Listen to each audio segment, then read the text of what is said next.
In my early adult life, I spent a lot of time in the classroom as a teacher, mainly with primary age kids, kindergarten, first, second. But one thing that was really important in any subject area was being mindful of learning styles. And whether you know it or not, each of you are wired a certain way to learn best. There are 8 different options out there. It could be anything from being a verbal processor and needing to talk through things, or it could be more hands-on movement. You need interactive materials like blocks if you're learning basic math concepts. Maybe you're an audio learner and you need to hear things before you can retain that information that you're trying to absorb. Whatever it is, we all interact with information in different ways, and that is something that we can be excited about rather than use it as comparison to us not being as good as someone else. But specific with learning styles, one thing across the board that's really important is being able to ask questions. And I know a lot of us come from backgrounds where maybe we were shamed and not given that safe space to ask questions, but asking questions is so important to gaining clarity, to being able to better understand whatever it is you're trying to learn. It could be something as simple as what's the difference between baking powder and baking soda? Because when you're baking, that matters. Or what's the difference between, a fine point marker and a thick point marker? Because that's a big difference if you're writing your name on something that's going to be permanent. I have a nephew who had a preschool teacher once, and he asked his teacher, "Miss Susie, does everybody have a crack in their butt?" And so it could be a question about anything, but use this time, whether you're connecting with your small group leader there or with a group leader in another setting, to lean in and ask questions, because what you are learning is important, and we want to make sure that you get it the way you can understand it best. God is big enough for your questions. We don't experience emotions that He didn't give us, wire us, make us, and create us with the ability to experience. The minds that we have, the questions that we have, God is big enough for our questions. And that's something so important for us to understand in this journey of healing and recovery, is that it's okay to ask God the questions. It's okay, especially in a place where science and God seem to be against each other.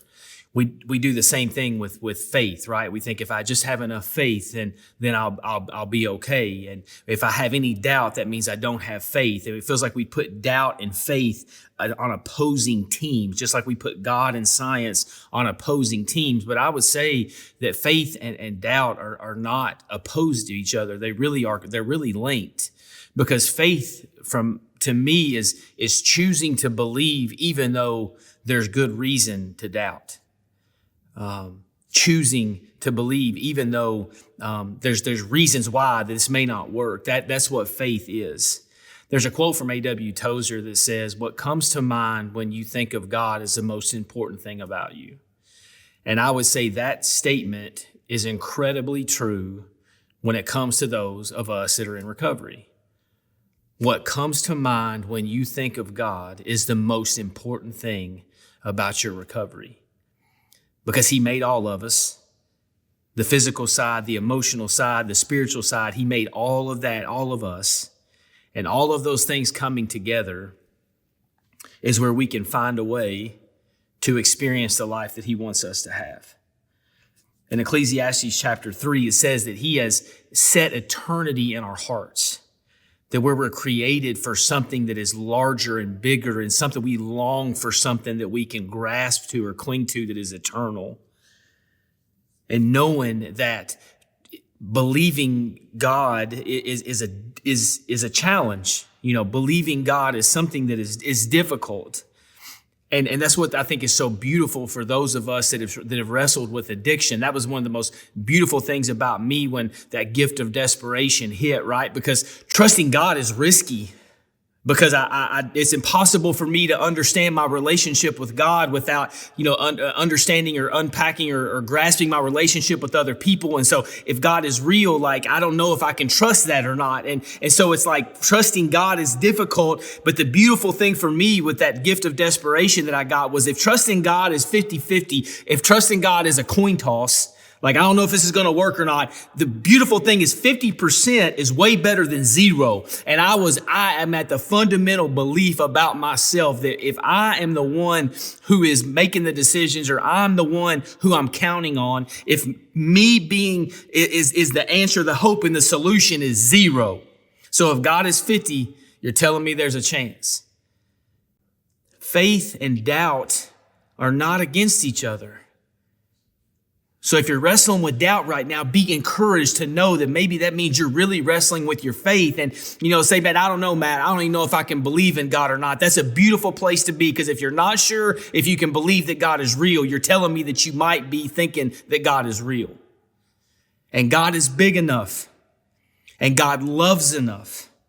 God will step into a place, no matter how small that is, and say, I don't even know if God is real or not.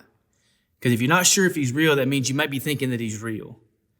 And God is big enough for your questions.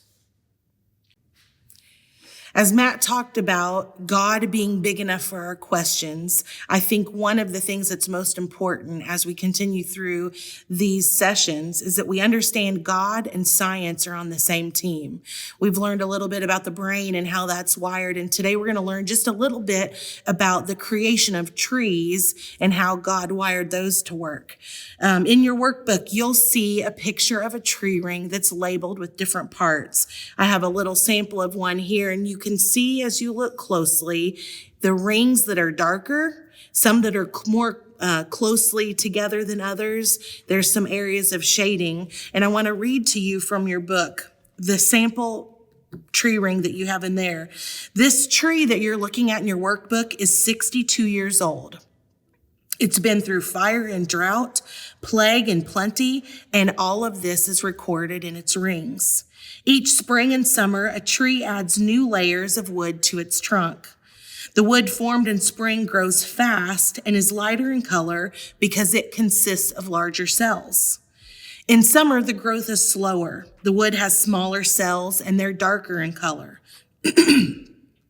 When the tree is cut, the layers appear as alternating rings of light wood and dark wood.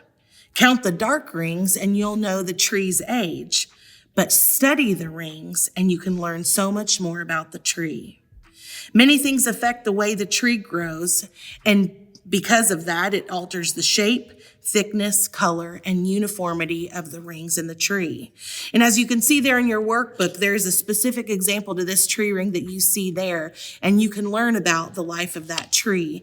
And what we'd like for you to do is to think of your life as tree rings. There are different moments that have made up who you are. There have been seasons of plenty and everything that you need. And then there have been seasons of drought or neglect or hardship. And that has shaped the way the tree rings of your life story have come together. So we'd love for you to take some time in your workbook and think through the questions. What lessons have you learned from the tree rings of your life story? What has your story taught you about yourself? What has your story taught you about reality? What has your story taught you about others? And what has your story taught you about the world? And for those of you that are artsy, which I can't do more than a stick figure, we have a page there for you to be able to do a sketch. If journaling or writing is hard for you, but sketching is life-giving and you feel like you can express your thoughts that way, we want you to use that space to be able to do that as well. But take some time and ask the Lord to show you the different areas where you have experienced both positive and negative things, and how He is using those to shape your story, and how He is using those to help you come alongside others to help them take healthy steps forward as well.